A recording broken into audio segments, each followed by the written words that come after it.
பொதுவாக ஒரு மனுஷன் ஆன்மீகத்தை தேடி ஓடுறான் அப்படின்னா என்ன காரணமாக இருக்க முடியும்?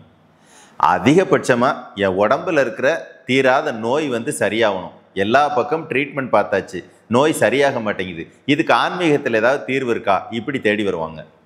இன்னும் ஒரு சிலர் என்ன பண்ணுவாங்கன்னா, என் வாழ்க்கையில் தொடர்ந்து பிரச்சனைகளை மட்டுமே பார்க்குறேன், அதுலேருந்து நான் விடுதலை ஆகி வர்றதுக்கு என்ன வழி இருக்குது, இந்த ஆன்மீகம் எதையாவது சொல்லி கொடுத்துருக்கா, இப்படித்தான் தேடி வருவாங்க. ஆன்மீகம்னா குறிப்பாக சித்தர்களை பற்றியோ சித்த வித்தைகளை பற்றியோ தேடும் போதெல்லாம் மனுஷனோட அடிப்படை தேவை என்னவா இருக்கும் அப்படின்னா, உடல் நோய்கள் சரியாகணும், வாழ்க்கையில் இருக்க பிரச்சனை சரியாகணும். அது கடனாக இருக்கலாம், அடிக்கடி வர்ற தோல்விகளாக இருக்கலாம், தடைகளாக இருக்கலாம். இதெல்லாம் விலகிறதுக்கு சித்தர்கள் என்ன சொல்லி வச்சுருக்காங்க. இப்படி தேடி போகும்போது பலரும் பலவிதமான சூத்திரங்கள், ரகசியங்களை சொல்லி தருவாங்க. இப்படி இப்படி செஞ்சா வாழ்க்கையில் இப்படி டெவலப் ஆகலாம் அப்படின்னு சொல்லிட்டு. அதில் கொஞ்சம் தனித்துவமாக போகர் சித்தாந்த சபை, நம்ம சபை என்ன சொல்லுதுன்னா, தனஞ்சயன் அப்படிங்கிற காற்றை பயன்படுத்தக்கூடிய அந்த சூத்திரம் தெரிஞ்சால் போதும், வாழ்க்கையில் மிராக்கிள் பண்ணலாம், பெரிய பெரிய அதிசயங்கள்லாம் நம்ம வாழ்க்கையில் நடத்தும்படியாக வாழலாம் அப்படிங்கிறத சொல்கிறோம். இப்போ தனஞ்சயன் பிராணன்னா எல்லாருக்கும் தெரியும், பிராணன் இல்லைன்னா வாழ முடியாது. இதில் 10ஆவதாக வரக்கூடிய ஒரு காத்தோட பேர் தனஞ்சயன். பல பேருக்கு அந்த பேரை கவனிச்சிருக்க கூட மாட்டாங்க. அப்படி கவனிக்காத ஒரு காத்து, அதில் ஏதோ ஒரு ஸ்பெஷல் இருக்குதுங்கிறத நம்ம சபை முன்னிலைப்படுத்துது. அதை பயன்படுத்தினா நம்ம வாழ்க்கையில் எப்படிப்பட்ட அதிசயங்கள் நடக்குங்கிறத முன்னிலைப்படுத்துது. இதை நான் மட்டும்தான் சொல்லியிருக்கேனா அப்படின்னு கேட்டால், திருமூலர் பகவான் ஒரு இடத்துல சொல்கிறார். என்ன சொல்கிறாருன்னா, ஒத்த 9 வாயுவும் ஒத்தன.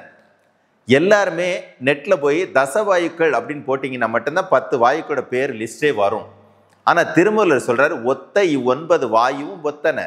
10ன்னு சொல்லவே இல்லை, 9 வாயுவும் கரெக்டாக ஒன்றா ஒரு கூட்டமாக இருக்குது. 9 வாயுக்களுமே ஒன்றா ஒரு கூட்டமாக இருந்து செயல்படுதுங்கிறாரு. ஒத்த 9ல் மிக்க தனஞ்சயன். 2வது வரியில் என்ன சொல்கிறாரு, இந்த 9ஐ விட சிறந்த ஒருவன் தனஞ்சயன், இந்த 9ஐ விட வலிமையான போற்றுதலுக்குரிய ஒருத்தன் தனஞ்சயன் அப்படின்னு சொல்லிட்டு, ஒத்த 9ல் ஒக்க இருந்திட. இந்த தனஞ்சயனானவன் இந்த 9 பேரை எப்பயுமே கண்ட்ரோல்ல வச்சிருந்தா, இதை எப்பயுமே மேற்பார்வை பண்ணிக்கிட்டு இருந்தா, இந்த 9ஐயும் ஆளுமை பண்ணிக்கிட்டு இருந்தா என்ன நடக்கும் அப்படின்னா, ஒத்த உடலும் உயிரும் இருந்ததுவே. ஒருத்தன் உயிரோட இருக்கிறான், அவனுக்கு இதுதான் பேரு, அவனுக்கு இதுதான் அடையாளம்னு யாரையாவது சொல்றீங்கன்னா, தனஞ்சயன் இந்த 9 காத்தையும் கண்ட்ரோல்ல வச்சிருக்குது, ஆளுமை பண்ணிக்கிட்டு இருக்குது, மேற்பார்வை பண்ணிக்கிட்டு இருக்குதுன்னா மட்டும்தான் உடம்பு உயிருமே இருக்கும் அப்படிங்கிறார். நான் சொல்லலை, திருமூலர். அப்ப ஏதோ ஒரு சிறப்பு அந்த தனஞ்சயன்கிற காத்துக்கு இருக்குதுங்கிறது இங்க கவனிக்க வேண்டிய ஒண்ணா இருக்கு.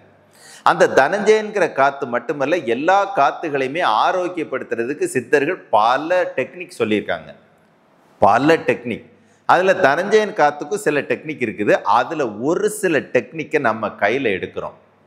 தீராத உடல் பிணிகள், உடம்புல என்ன நோய் இருந்தாலும் சரி, தீராத உள்ள பிணிகள், மனசில் என்ன பிரச்சனை இருந்தாலும் சரி, தீராத வாழ்க்கை பிரச்சனைகள் எதுவாக இருந்தாலும் தனஞ்சயனை பயன்படுத்தக்கூடிய சூத்திரம் மட்டும் தெரிஞ்சால் போதும், நம்ம வாழ்க்கையிலே அதிசயம் நடக்கும் அப்படின்னு சொல்கிறோம்.